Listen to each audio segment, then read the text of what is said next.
లలిత exchange Utsav. పాత నగల అదే బరువుకి కొత్త నగలు తీసుకో. నగల ప్రైస్ లో 20% ఆదా చేసుకోవచ్చు. 14 మేనిఫెస్టోలో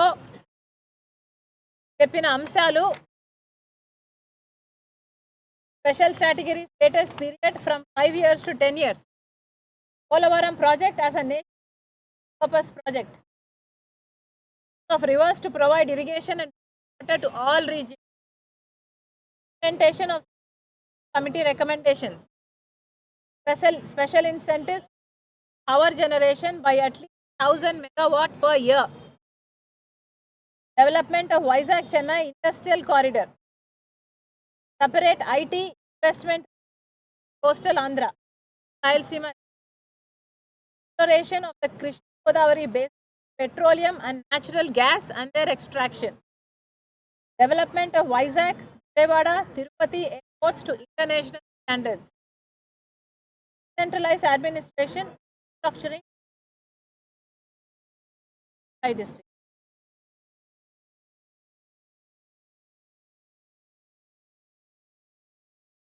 ఆ రోజు మోడీ గారు తిరుపతిలో సభ పెట్టి ఆ రోజు మోడీ గారు చెప్పిన మాట, ఆంధ్ర రాష్ట్ర ప్రజలకు ఇచ్చిన ప్రత్యేక హోదా 5 సంవత్సరాలు అయితే సరిపోదు, 10 సంవత్సరాలైనా ఇస్తాము అని మోడీ గారు స్వయంగా తిరుపతిలో నిలబడి ఆంధ్ర రాష్ట్ర ప్రజలకు ఇచ్చిన వాగ్దానం.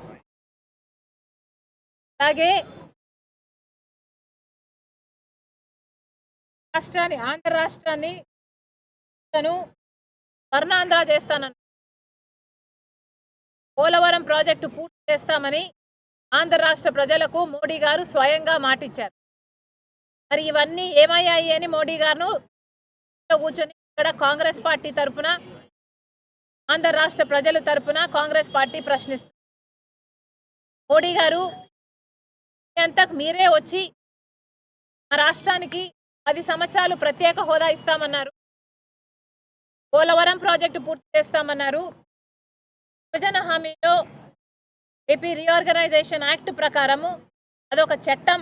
ఆ చట్టం ప్రకారం ఆంధ్ర రాష్ట్రాలకి, ఆంధ్ర ప్రజలకు మీరు చట్టసభల్లో కల్పించిన హక్కు ప్రత్యేక హోదా. ప్రత్యేక హోదాయే కాదు, పోలవరం ప్రాజెక్టు పూర్తి చేస్తామన్నారు, రాజధాని ఒక క్యాపిటల్ సిటీ కడతామన్నారు, 10 సంవత్సరాలకు హైదరాబాద్ రాజధాని కామన్ క్యాపిటల్గా ఉంటుంది అన్నారు, 10 సంవత్సరాలకు అది సీజ్ అవుతుందన్న లోపల ఒక కొత్త క్యాపిటల్ కడతామని ఆ రోజు యాక్ట్లో పేర్కొన్నారు. 10 సంవత్సరాలు అయ్యేపోయింది, ఇప్పటికీ హైదరాబాదు కామన్ క్యాపిటల్ ఇక కాదు, అది అయిపోయింది. కానీ ఆంధ్రులకు చూస్తే కనీసం ఒక సిటీ ఉందా, నాకు ఇది క్యాపిటల్ అని చెప్పుకోవడానికి ఏదైనా ఉందా అంటే అది కూడా లేకుండా పోయింది. అంతేకాదు కడపలో స్టీల్ ఫ్యాక్టరీ నియమిస్తామన్నది చట్టం చేశారు. అంతేకాదు వైజాగ్లో రైల్వే జోన్ నిర్మిస్తామని చెప్పారు,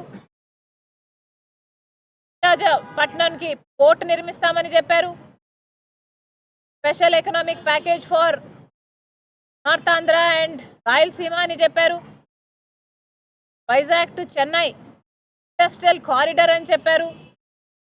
ఇవన్నీ యాక్ట్లో పేర్కొన్న అంశాలు.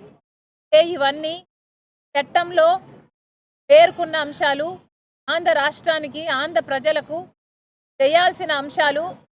భారతదేశము ఒక చట్టం చేసి పార్లమెంటులో, క్యాబినెట్లో అది పాస్ చేసి చట్టం చేసిన విషయం.